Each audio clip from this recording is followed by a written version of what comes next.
I never believed in that story. You know how it is. Grandma in the village, an old house, creaking floorboards. Don't go to the pond late at night. Grandson, the Rizalki, water spirits, will get you. Nonsense. Until I went there myself. The house was left by my great-grandfather. Mom wanted to sell it, but I had to pick up some documents first. Summer, scorching heat. A bus to the district center, then a 3-kilometer walk. I arrived toward evening. The house stood on the outskirts, right by the forest. The paint was peeling, the shutters were crooked.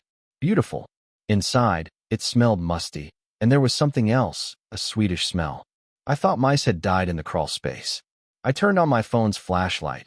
There was no electricity, it was cut off for debts, and started looking for the chest with the papers. I found it quickly, but by the time I did, it was already dark. The last bus was gone, and sleeping in the forest didn't sound appealing. I decided to stay the night. I found an old couch, spread out my jacket, and lay down. And then it started. At first, just silence.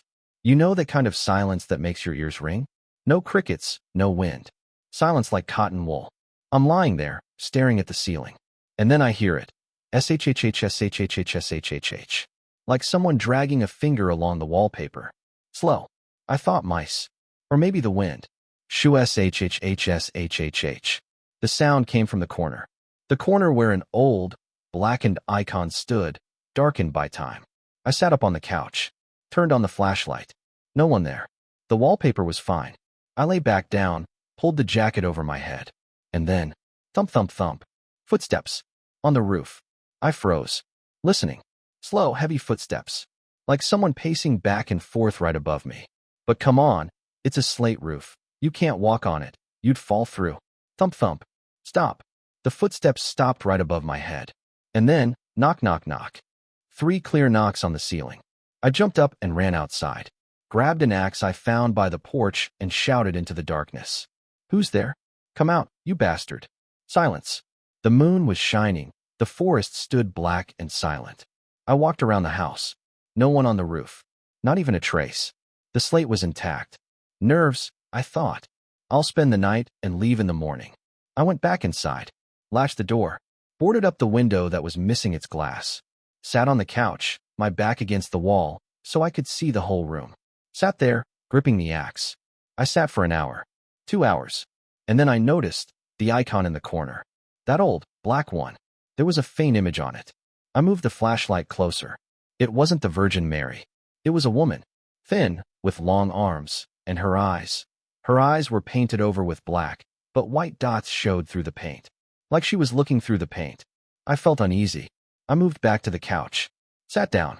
And then, shoo SHHHSHHH. The sound on the wallpaper again. But closer now. Right behind my back. I whirled around. On the wall, right behind the couch, the wallpaper was bulging. Like someone was pushing from the other side. I jumped back. Raised the axe. And then the flashlight went out. My phone battery died completely. Complete, absolute darkness. I stood there, hearing only my own heart. And then, breathing. Warm breath on the back of my neck. I screamed, spun around, and swung the axe into empty space. Mist almost fell. And then a light came on. No, not the flashlight. Light from the window. Moonlight. The moon had come out from behind the clouds. I looked around. The room was empty. The axe lay on the floor. And then I noticed my hands. They were covered in black, sticky dust. I walked over to the icon. It was lying face down on the floor. I turned it over. Where before there had just been black painted eyes, there were now 2 neat little holes. All the way through. I leaned closer. And through those holes in the wood, I saw an eye. Blinking. Alive. Someone was looking at me from inside the icon. I ran out of the house. I ran all the way to the highway without stopping. I cut my feet bloody, but I ran. Later, people came, the police, all that. They searched the house. Found no one. They said I imagined it, that I got scared of the dark. But I know the truth. I saw that eye. And you know the scariest part? I'm telling you this now, sitting in my apartment on the 9th floor. In a new building, where there are no icons. But when I finish talking, don't you hear something? Listen. Shoo SHHHSHHH. It's just the wind, right? Just the wind.